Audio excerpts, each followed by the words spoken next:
Hola, ¿qué tal? Bueno, hoy iniciamos un nuevo programa sobre Buenos Aires Futura. Estamos acompañados por el doctor Pedro Del Piero. ¿Qué tal, Pedro? ¿Cómo estás? ¿Qué tal? Bien, muy bien. Me alegro. Bueno, representante de la Fundación Metropolitana, vamos a tocar hoy un tema muy especial que tiene incumbencia con lo metropolitano en particular. De eso nos ocupamos. ¿Cuál es el aporte de la Fundación en el Consejo de Planeamiento Estratégico? Nosotros integramos el Consejo a partir de, nuestra vocación solemos decir, por construir ciudad. Nuestra ciudad es la Gran Buenos Aires, o sea, es capital más Gran Buenos Aires más borde periurbano, como digamos, objeto de preocupación, ¿no?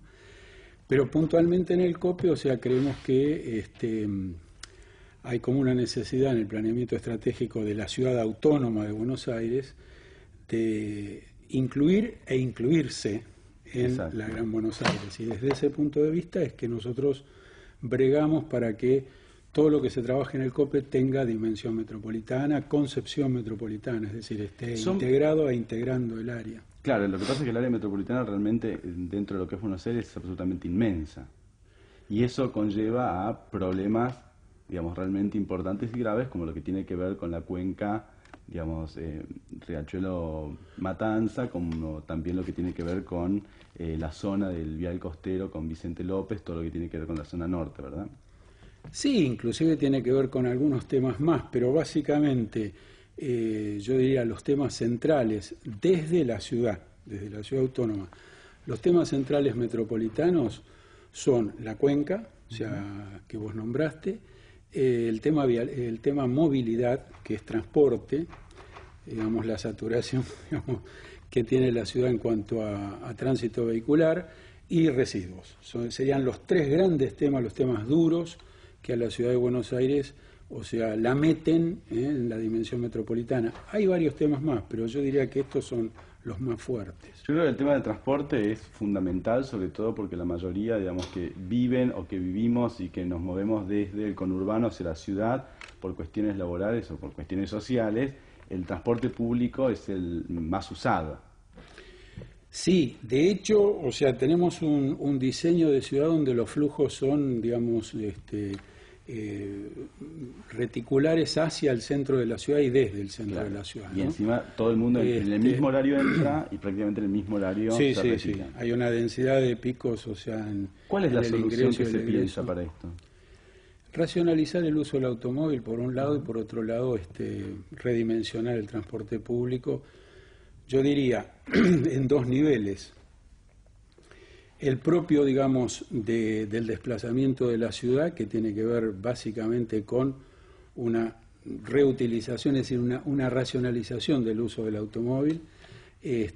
Concretamente, el porteño moverse dentro de la ciudad en automóvil debería pensarlo dos veces y tratar de tener más transporte público. Y el otro son los grandes flujos del área metropolitana, que ahí hay un tema clave que es definitivamente, o sea, meterle mano muy a fondo al transporte ferroviario.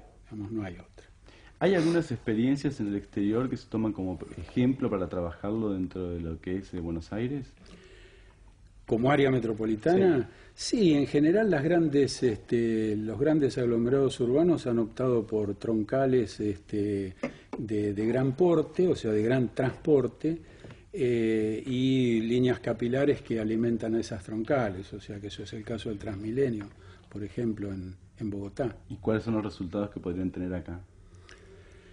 Bueno, yo insisto, nosotros, o sea, tenemos una tendencia de los últimos 40, 50 años a mucho transporte automotor y una progresiva degradación del ferrocarril. Un solo dato, incluso para no irnos afuera de la ciudad de Buenos Aires, o sea, desde Villa Pueyrredón a Retiro hay 16 minutos de tren. Le pregunto a cualquier vecino, digamos, sí, Villa Urquiza, Villa Porrón, etcétera, ¿en cuánto puede tardar? Digamos, así que así de concreto, ¿no? Pero claro, hay una necesidad de modernizar fuertemente la infraestructura de vagones, claro, incluso la prestación, el cumplimiento de horarios, etcétera, ¿no? Se está trabajando en un proyecto que tiene que ver con el bus articulado.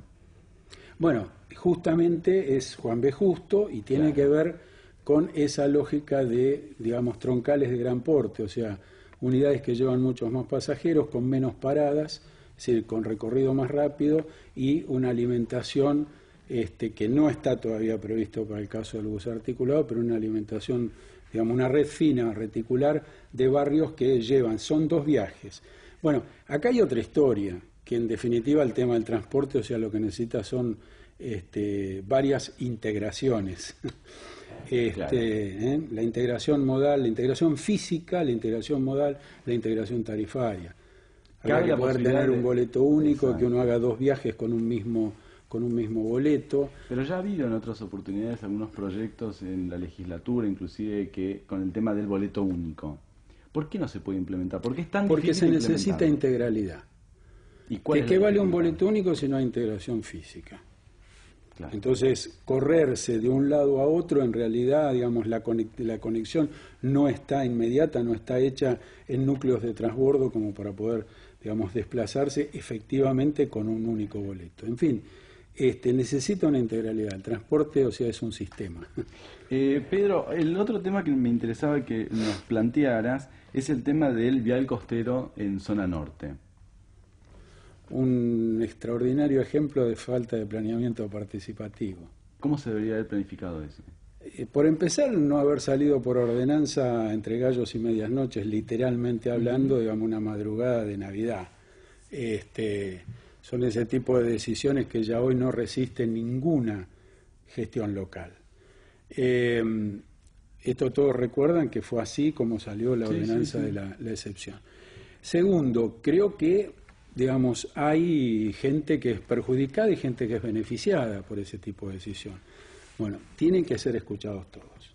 Ahora, y no se trata, yo quiero aclarar esto, no se trata de un asambleísmo estéril, se trata de ser escuchados. Por ahí no es estrictamente en asamblea, pero sí en posibilidad de manifestarse, de decir las cosas, de llevar su posición y ser escuchados.